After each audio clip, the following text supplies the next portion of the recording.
Joining us now is Beans. You know what? I'm gonna move. Oh, am I recording? Do I need to hit anything to record?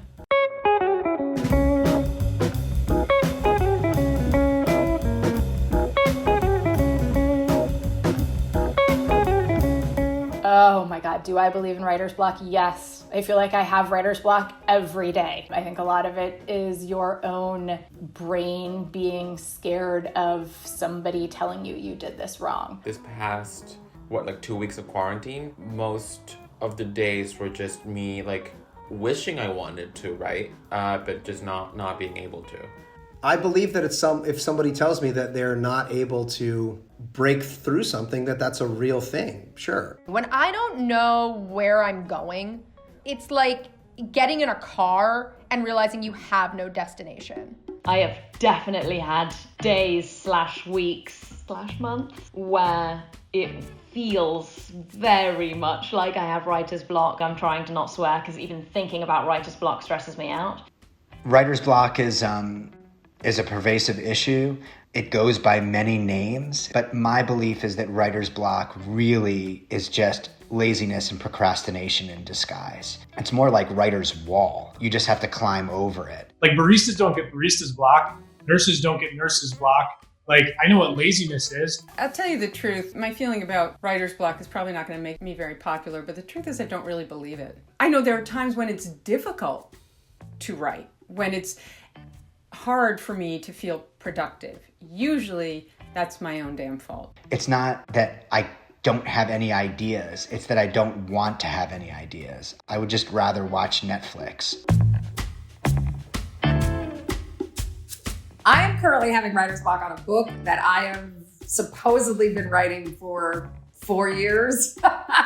When I have writer's block like that, I just assume that my soul, my spirit is not ready to write that material, because when I am ready, it comes fast and it comes furious. That is a severe case of writer's block. But when I have tiny writer's block where I'm just this scene isn't working, or I don't like this, I put it down, I go take a run, I go take a shower. A lot of creativity flows through me when I can take a shower, sit in the tub. If you wake up and you're feeling lazy one day and you don't feel like writing, go do something else. And maybe you'll feel inspired by something that happened in your life. Part of it is just living a life and having a bunch of experiences and talking to people. All of that can be helpful for a writer also. The thing that I think is important is that you can always do something. So sure, you might be creatively blocked on that, but you can always go and do something else, whether it's research for something. If you're stuck on one project, sometimes it helps to bounce to something else and get the muscles going again and then come back to the thing that you were blocked on. I distract myself with other things and just wait for the desire to do it to bubble.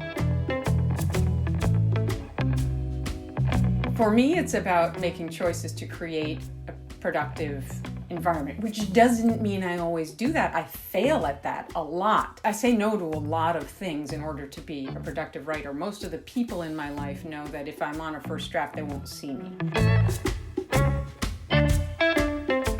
I just try to focus on other parts of the project. And if it's one lingering thing that's killing me and I just can't get it, I'll just call one of my millions of writer friends and just go, all right, what's this?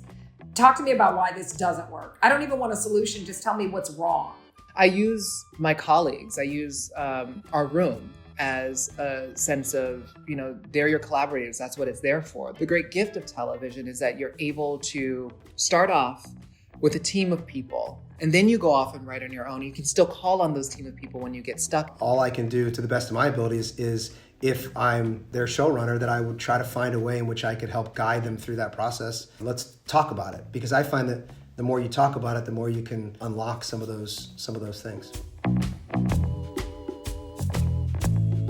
Let yourself feel okay that not everything you write is going to be A+, and that sometimes you have writer's block, you have to push through the writer's block, you have to write something bad and then send someone something bad and be like, I need your help. You may have a day where you write stuff and you're like, this is useless, I'm getting rid of it. There are so many people I know who say, I wrote an entire script and I had to throw it out. I think that it is so important to give yourself permission to get it wrong. We all get it wrong, and the only way you can get it right is by writing. I believe it exists, but I don't think it exists. I don't think it's an excuse. I think you've just got to push through it, and I say that fully knowing that I sometimes am guilty of it and it's awful and painful and I hate it. But yes, push through. I don't care if I only write one sentence, I'm going to write one sentence. And believe it or not, if you can actually just write the one sentence, you're over the wall, because the hardest sentence to write is the first one. There are times where I truly can't get around it and I feel bad. And I just remind myself that I have gotten around it before, and, you know, kind of a this too shall pass situation where I'm like, you can do this job, you've done this job. It'll happen. Maybe it takes a day, maybe it takes an hour, maybe it takes a year to get that right, but it'll happen. You'll have that moment, you'll have that breakthrough, and you will be so glad that you forced yourself to sit down and get it done.